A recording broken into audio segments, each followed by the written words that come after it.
하나님 말씀 여호수아 17장 1절에서 13절 말씀입니다.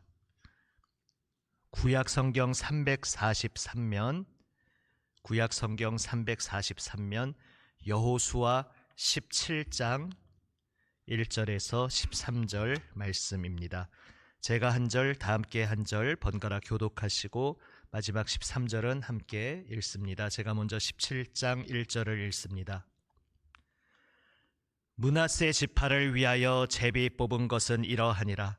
므낫세는 요셉의 장자였고 므낫세의 장자 마길은 길르앗의 아버지라. 그는 용사였기 때문에 길르앗과 바산을 받았으므로 므낫세의 남은 자손을 위하여 그들의 가족대로 제비를 뽑았는데 그들은 곧 아비에셀의 자손과 헬렉의 자손과 아스리엘의 자손과 세겜의 자손과 헤벨의 자손과 스미다의 자손이니 그들의 가족대로 요셉의 아들 므낫세의 남자 자손들이며 헤벨의 아들 길르앗의 손자 마길의 증손 므낫세의 현손 슬로브핫은 아들이 없고 딸뿐이요 그 딸들의 이름은 말라와 노아와 호글라와 밀가와 디르사라.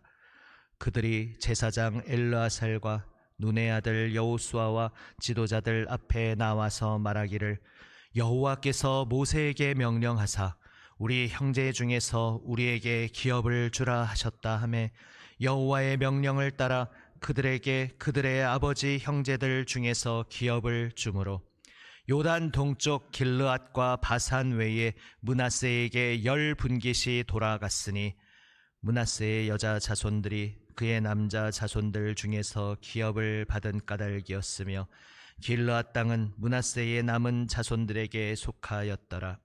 므낫세의 경계는 아셀에서부터 세겜 앞 믹므닷까지이며 그 오른쪽으로 가서 엔답부와 주민의 경계에 이르나니 답부아 땅은 므낫세에게 속하였으되 므낫세 경계에 있는 답부아는 에브라임 자손에게 속하였으며 또 그 경계가 가나 시내로 내려가서 그 시내 남쪽에 이르나니 므낫세의 성읍 중에 이 성읍들은 에브라임에게 속하였으며 므낫세의 경계는 그 시내 북쪽이요 그 끝은 바다이며 남쪽으로는 에브라임에 속하였고 북쪽으로는 므낫세에 속하였고 바다가 그 경계가 되었으며 그들의 땅의 북쪽은 아셀에 이르고 동쪽은 이사갈에 이르렀으며 이사갈과 아셀에도 므낫세의 소유가 있으니 곧 벳스안과 그 마을들과 이블르암과 그 마을들과 돌의 주민과 그 마을들이요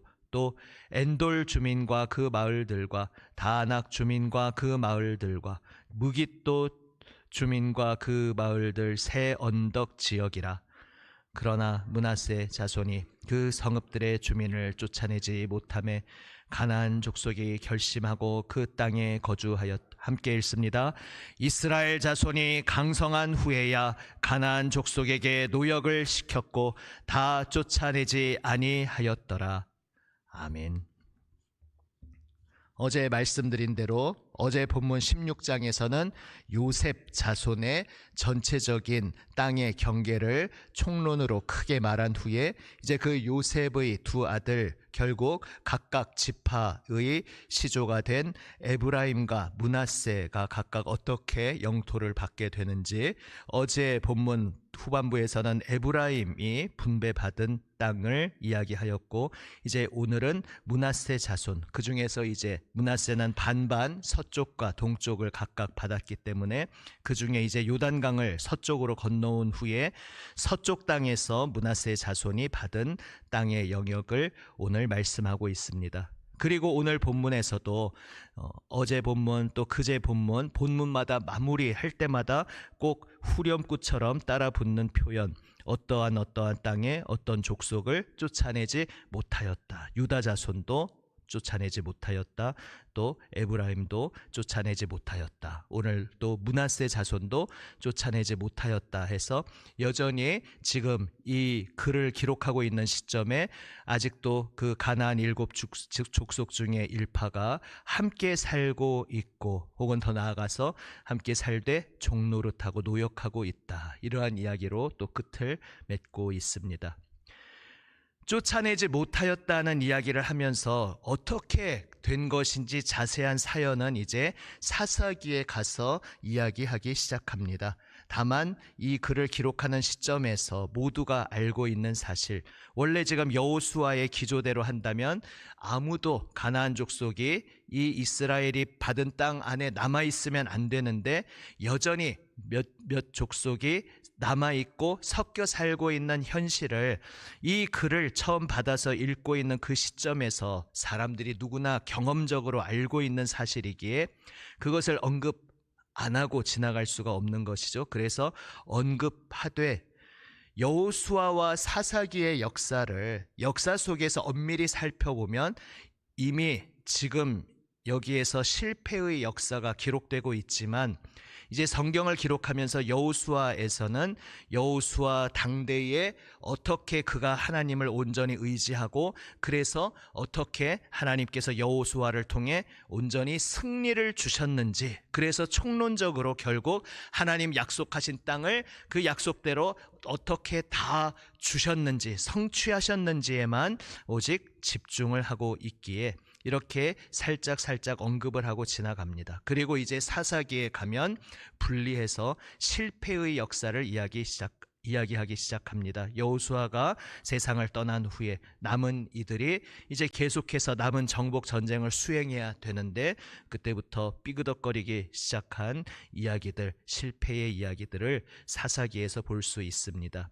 이제 그것이 우리에게 영적으로 이미 그러나 아직 아니라는 주제로 어떻게 이어지는지는 이제 이틀에 걸쳐서 보았습니다. 이미 그 땅을 주셨다. 하나님의 은혜고 선물이고 그러나 아직 우리의 전쟁의 장소들이 남아 있다. 아직 아니. 그래서 이 구약에서는 영토적으로 어떤 땅은 정복되었고 어떤 땅은 정복되지 않았다. 이런 식으로 영토적으로 표현될 수밖에 없지만 이제 신약에서 영적으로는 그것과는 조금 다르죠.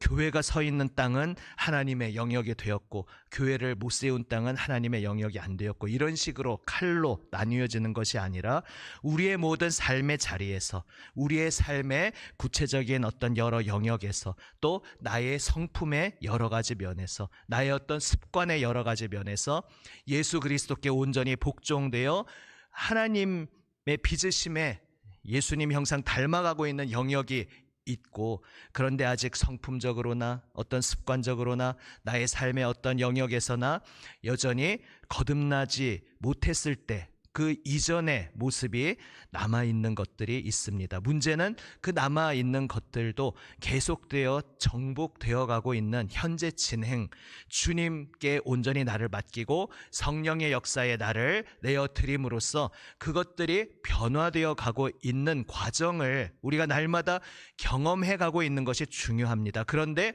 그것을 경험해 가지 못하고 어떤 영역은 그냥 말씀 앞에 내려놓지 못하고 십자가 앞에 내려놓지 못하고 그냥 당연한 듯이 혹은 무심하게 방치해 두고 있다면 바로 거기에서 예수님을 분명히 믿고는 있는데 그 사람의 어떠한 성품의 면, 어떠한 삶의 습관의 면, 삶의 어떤 영역 면에서는 예수 믿지 않는 사람 같은 면이 여전히 남아 있다는 것입니다. 그 속에서 넘어져도 계속 걸음마를 한 걸음 한 걸음 시도하기를 주님께서 박수 치시면서 응원하고 계시는데 그냥 애초에 이건 내가 할 수 있는 게 아닌데 내가 어떻게 다 잘할 수 있습니까? 라고 내가 아예 포기하고 내버려 두고 있다면 그것은 심히 문제인 것입니다. 포기하지 말고 계속해서 일어나서 또 걷고 두 걸음 걷다가 넘어져도 또 뒤뚱뒤뚱 걸음마를 걷고 계속해서 진행해야 한다. 계속해서 시도해야 한다는 것, 우리가 이 여호수아 말씀을 통과하면서 계속해서 기억하기를 원합니다.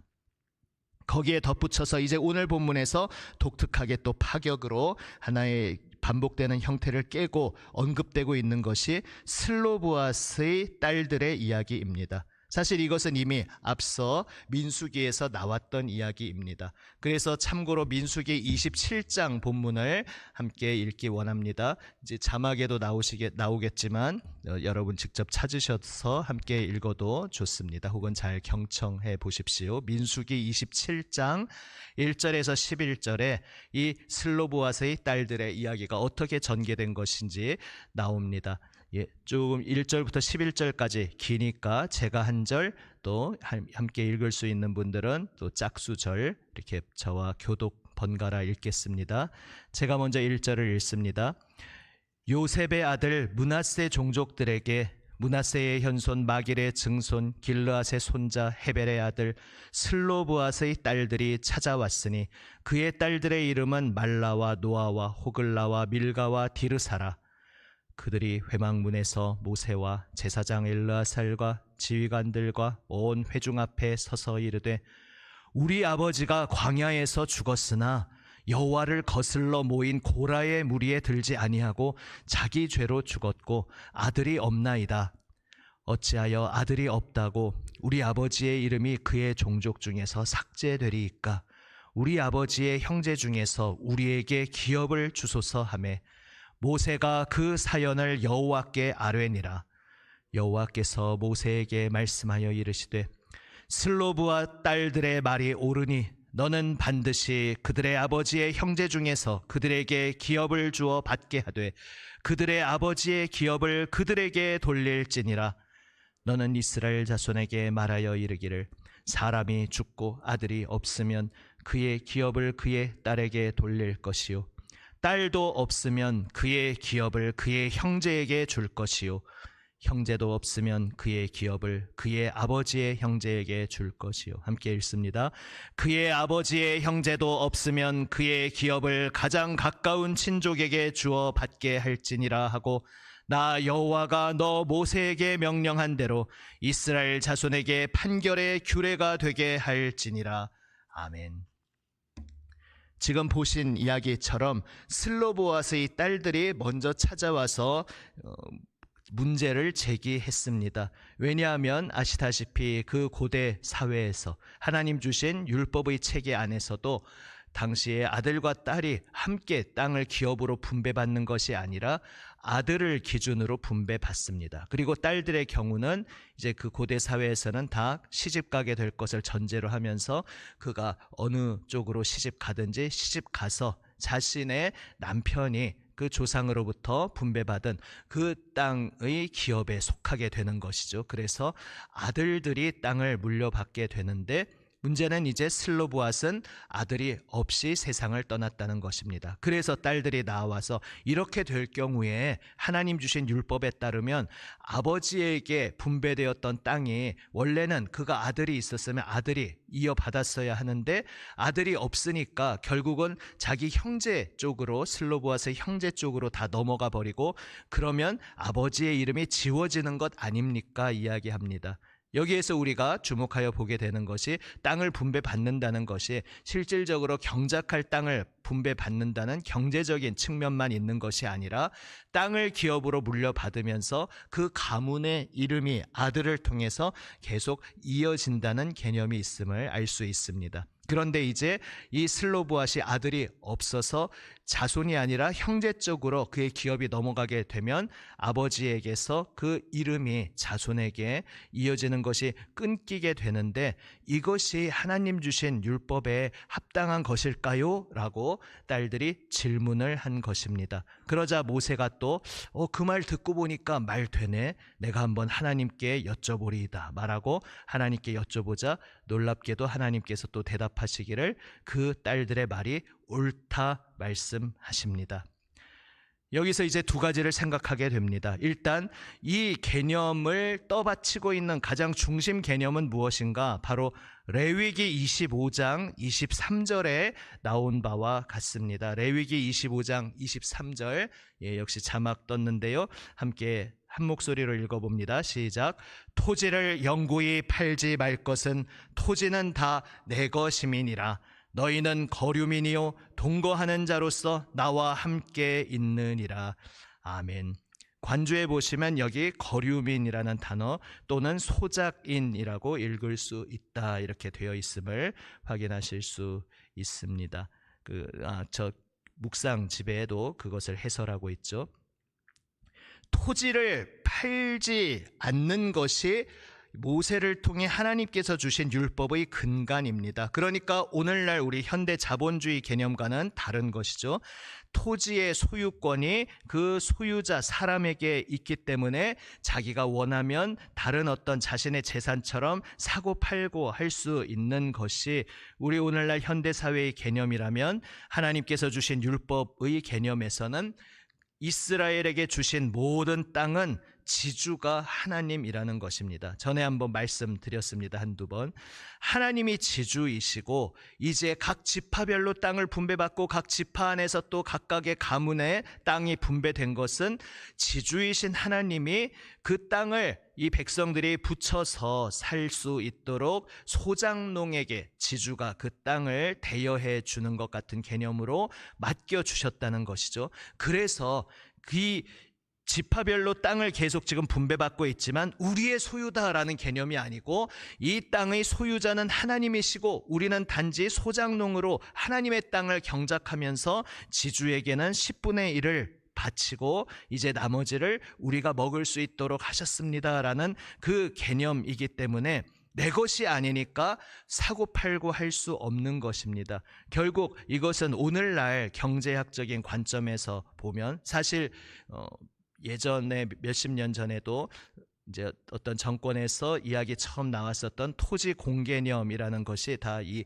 성경의 이야기를 토대로 빌려왔던 얘기입니다. 똑같지는 않지만 어떤 기본 원리가 거기에 담겨 있었던 것이죠. 이제 오늘날 현대 관점에서는 땅을 사고 파는 속에서 계속해서 부익부, 빈익빈 현상이 일어나니까 이제 자본주의의 원리로 우리가 살아가도 그의 어떤 단점, 어떤 약점을 어떤 식으로 복지적으로 또 보완할 수 있을까, 그런 고민 속에서 공개념이 나온 것인데, 이제 그 근원으로 모세의 율법에서는 땅을 사고 팔 수 없게 함으로써 그 자손 대대로 그래도 내가 부쳐 먹을 경작할 땅이 존재할 수 있게 하시고, 그래서 계속해서 함께 삶을 하나님의 영토에서 삶을 영위해 갈 수 있게 하신 것입니다. 이런 전제가 있으니까 이 딸들이 담대하게 질문할 수 있는 것입니다. 하나님께서 그 땅을 하나님의 것으로 취하시고 그 땅을 우리에게 은혜로 자비로 빌려주셔서 경작할 수 있게 하셨는데, 그 하나님의 은총에서 아들이 없다는 이유로 배제되어 버리고 아버지의 이름이 끊기고 그것이 자손들에게 이어지지 않으면, 이것은 하나님이 주신 이 원천적인 뜻, 토지는 하나님의 것이고, 그래서 사고 파는 그 살벌한 속에서는 결국 누군가는 계속 땅을 잃고 영구히 노예처럼 살아갈 수밖에 없는데, 그래서 보완하는 제도로 바로 또 친족이 빚을 져서 어쩔 수 없이 임시로 땅을 판 경우에도 친족이 되돌려주는 기업 물을자 개념이 보완을 해주고, 기업 물을자도 없으면 50년을 기다렸다가 50년마다 돌아오는 희년에 무상으로 원래 분배받았던 가문으로 그 땅이 되돌아오는 개념들이 다 이것과 연결되는 것입니다. 아무튼 이렇게 하나님께서 토지를 사고 팔 수 없다라는 것은 우리 모두에게 가장 삶의 기본되는 기본권을 허락하신 것인데, 우리가 이것을 물려받을 수 있어야 하나님의 이 뜻이 제대로 구현되는 것 아니겠습니까? 딸들이 질문한 것입니다. 그래서 여기서 또 한 가지 생각하게 되는 것이 바로 하나님과 우리가 대화하는 그 과정이 어떤 방식으로 이루어지는가 하는 것입니다. 전지전능하신 하나님이신데 미리 이것을 예상하지 못하시고, 딸들의 경우는 말씀을 안 하셨다가 상황이 이렇게 생기니까 덧붙는다, 이렇게 생각하면 굉장히 이상하게 들릴 수 있죠. 그런데 하나님께서는 이러한 식으로 역사를 주관하시는 것을 기뻐하신다는 것입니다. 모세를 통해 율법을 가장 기본적인 방향성으로 주셨지만 그 속에 세세한 것들이 다 명시되어 있지는 않았습니다. 그러다 보니까 이렇게 삶의 현장에서 구체적으로 슬로보아스의 딸들처럼 질문이 나오고 문제 제기가 나오는 것입니다. 그러면 모세도 하나님이 법도를 주셨는데 뭐 자꾸 말이 많소, 그냥 다른 거 고민할 필요 없이 그대로 하시오, 이렇게 하는 것이 아니라 하나님이 말씀하신 명령 안에 그 세부적인 사항은 명시되어 있지 않은데 딸들이여 그대들의 말을 들으니까 하나님의 뜻이 온전히 구현되려면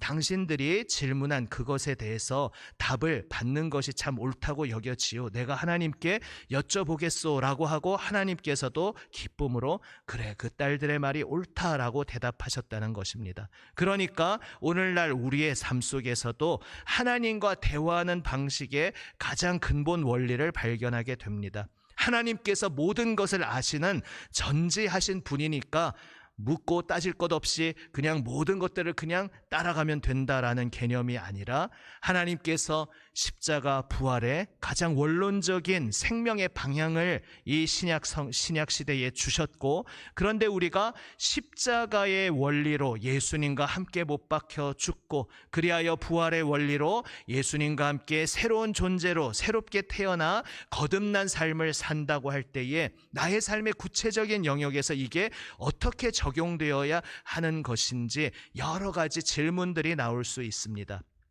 제가 한 번인가 두 번 정도 언급했던 것 같은데요. 처음 이제 전도사 사역할 때 그 이제 청년부에서 그 부서 안에도 몇 부서가 나누어져 있고 저도 이제 전도사로서 그 중에 한 부서를 맡았는데 그 부서 이제 부장으로 함께 섬기시는 집사님이 이제 그 부서 함께 맡아서 섬기는 한 서너 사람 모인 자리에서 그런 고민을 이야기하시는 것이죠. 그분이 이제 작은 어떤 기업을 운영하는 분이었는데 뭐 직원이 많지는 않으셨지만, 근데 이제 거기에 새로운 직원이 있는데 같은 기독교인인데 맨날 그 시간을 안 지킨다, 출근 시간이나 또 어떤 근무 태도나 이런 것에 있어서 굉장히 여러 가지 걸림이 된다는 것이죠. 그런데 그분이 이제 굉장히 성품이 온화하신 분이었는데 뭐 그냥 너무 고민할 것 없이 출근 시간 잘 지키시오, 그리고 또 어떤 근무 태만한 모습이 있으면 이거는 좀 시정해 주시오, 이렇게 말씀하면 되는 것 같은데 그분 속에서는 굉장히 그것이 좀 복잡하고 고민이 되었던 것 같습니다. 내가 괜히 말을 꺼냈다가 이게 내가 기독교인으로서 같은 기독교인을 좀 이렇게 부담을 준다든지 뭔가 이제 당시에는 그런 표현이 없었지만 요즘 표현으로 속된 말로 이제 갑질을 하는 것이 아닌가, 뭐 이러한 고민을 하셨던 것 같습니다. 그래서 이제 그때 함께 이야기 나누고 상담했던 기억이 있습니다. 이런 식으로 우리가 기독교인으로서 나의 일터에서, 나의 가정에서, 나의 삶의 현장에서 구체적으로 십자가와 부활의 원리를 실천한다고 할 때 이럴 때는 어떻게 해야 하는 것이지? 이런 경우에 직언을 하고 시정해 주시오라고 말하는 게 옳은가? 아니면 주님의 사랑으로 섬기라고 하셨는데 사랑으로 섬긴다는 게 그 사람한테 아무 말도 못하고 그냥 스스로 깨닫기를 잠잠히 참고 기다리는 것이 옳은 것인지, 뭐 이런 고민을 하게 되는 경우가 각각 우리의 성도분들의 삶에 여러 가지 경우는 다르겠지만 그러한 시간들이 있을 수 있습니다. 그 속에서 하나님께서 주신 명령의 방향 속에서, 그 십자가와 부활의 원리 속에서 구체적인 적용점에 대해 우리가 질문과 의문을 가지는 것은 지극히 당연한 것이고 또 정당한 것이고, 그것에 대해 하나님께 여쭈어 보며 지혜를 구하는 과정도 이상한 것이 아니라 하나님께서 애초에 기뻐하시며 허락하신 과정이라는 것입니다.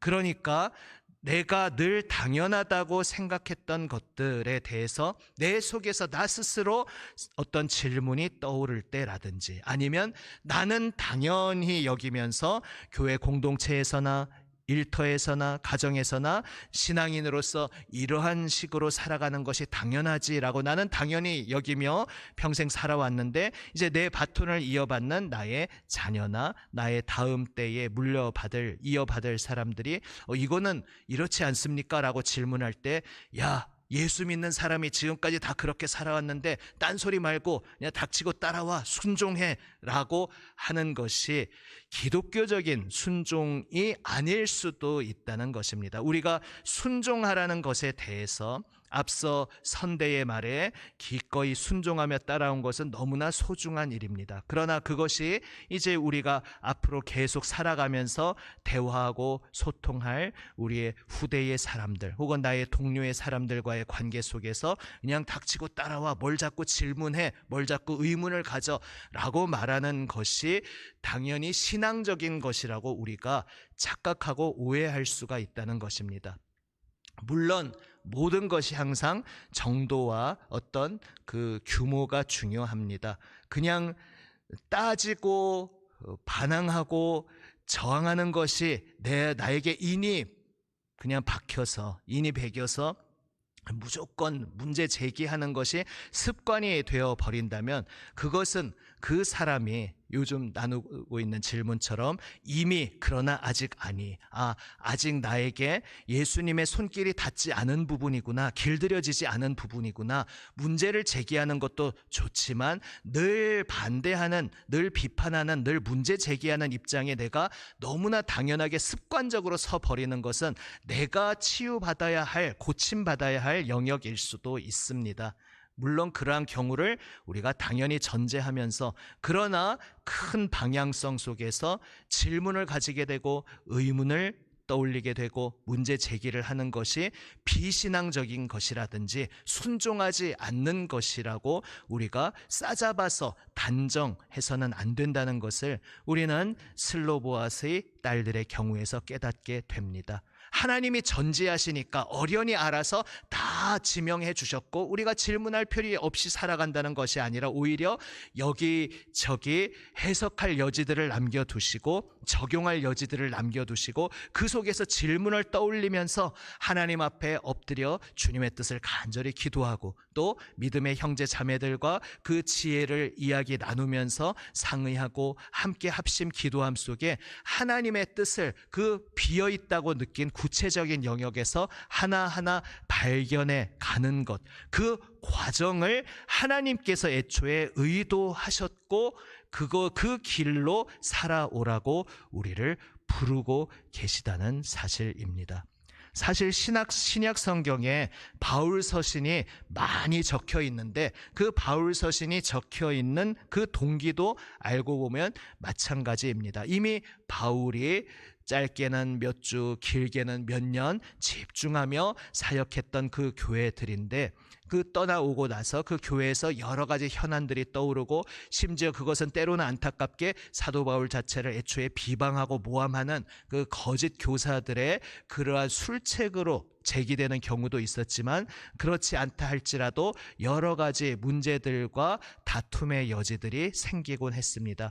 그래서 그러한 비어있던 자리들을 주님의 지혜 안에서 어떻게 기도하며 함께 채워나갈 것인가, 이것을 기록하고 답하는 과정이 바로 바울 서신의 과정인 것입니다. 만약에 바울이 그러한 현안 문제들을 듣고 야, 그 단순한 걸 뭐 그렇게 복잡하게 생각해, 자, 잘 받아 적어, 1, 2, 3, 4, 5 이렇게 하면 돼 라고 하면 서신을 이렇게 길게 적을 필요가 없었습니다. 메모만 전달하면 되었을 것입니다. 하지만 사도 바울이 그 구체적인 사례를 말하기에 앞서서 항상 십자가와 부활의 복음을 다시 상기시키고, 우리가 이미 받고 알고 있는 그 십자가 부활의 복음이 이러한 경우에 어떤 식으로 적용되어야 하는지를 세세히 풀어서, 그것조차도 어떤 획일적인 한 가지의 대답이 있는 것이 아니라 이러한 십자가 복음의 방향성에서 이런 방향으로 적용할 수 있으니 그 세세한 것을 이제 기도하며 찾아보시오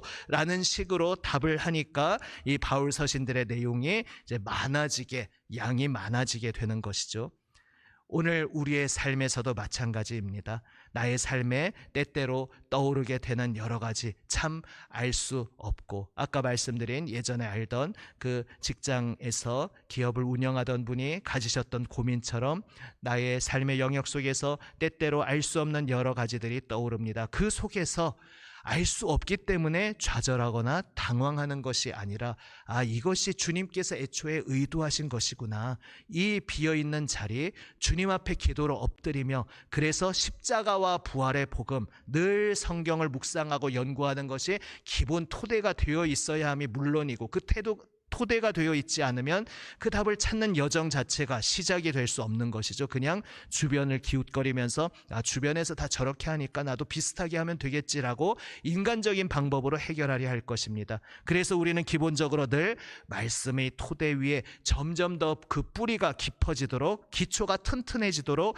계속해서 말씀의 자리에 엎드려야 합니다. 그 토대 위에서 나의 구체적인 영역에서 질문하고 의문을 품고 주님께 여쭈어보고 묵상하고 또 함께 나누는 가운데 그렇게 빈자리들을 채워가는 것을 주님께서 기뻐하신다. 그리고 그 과정 속에서 비로소 내가 예수님 믿고 구원받았다는 구체적인 모습이 이런 것이로구나. 그 구체적인 과정을 바로 그 찾아가는 과정 속에서 질문하고 의문을 떠올리고, 그래서 기도로 주님 앞에 엎드리는 그 과정 속에서만 비로소 우리가 주님과 동행한다는 것이 어떤 것인지를 배워갈 수 있는 것입니다. 그렇게 주님과 동행함을 생생하게 경험할 수 있도록 우리의 삶에 여러 가지 개척되어야 할, 해결되어야 할 빈자리들을 남겨주셨다는 것을 기억하며, 오늘도 나의 그 빈자리를 주님께 여쭈어 보며, 그래서 주님께서 너의 그 질문이 참 신박하구나, 맞다 라고 대답하시며 나에게 어떤 지혜를 주시고, 그래서 어떻게 그 대답을 찾아가게 인도하시는지 그 모든 여정을 경험하며 살아계신 주 예수님과 생생한 동행을 더욱더 누리는 우리 모두가 되시기를 주님의 이름으로 축복합니다. 기도하시겠습니다. 아버지 하나님, 빈자리들을 남겨놓으시고 그 빈자리에 주님과 함께 대화하며 크레파스로 색연필로 하나하나 색칠할 수 있도록 허락하시니 감사합니다. 주님, 주님과 함께 걸음마 배워가며 주여 나의 삶의 이 빈자리들을 주님과 함께 대화하며 하나하나 채워감 속에 예수님을 믿는다는 것이 무엇인지, 예수님 말씀 앞에 엎드려 순종한다는 것이 무엇인지, 성령님께 나를 온전히 내어 맡기며 주님과 동행한다는 것이 무엇인지 오늘도 더욱더 생생히 체험하는 우리 모두가 되게 하여 주시옵소서. 비어있는 자리 때문에 당황하거나 낙심하거나 절망하는 것이 아니라, 또 여기저기 세상을 기웃거리며 거기에서 손쉽게 흉내내며 답을 찾는 것이 아니라, 바로 그 빈자리로 인해 주님과 더욱더 만날 수 있는 공간이 생겼음을 감사하고 기뻐하며 주님 앞에 기도로 엎드림 속에 주님의 대답하여 주심을 체험하는 우리 모두가 되게 하여 주시옵소서. 살아계신 우리 구주 예수 그리스도의 이름으로 기도드립니다. 아멘. 주님 가르쳐 주신 기도 함께 드립니다. 하늘에 계신 우리 아버지, 아버지의 이름을 거룩하게 하시며 아버지의 나라가 오게 하시며 아버지의 뜻이 하늘에서와 같이 땅에서도 이루어지게 하소서. 오늘 우리에게 일용할 양식을 주시고 우리가 우리에게 잘못한 사람을 용서하여 준 것 같이 우리 죄를 용서하여 주시고 우리를 시험에 빠지지 않게 하시고 악에서 구하소서. 나라와 권능과 영광이 영원히 아버지의 것입니다. 아멘.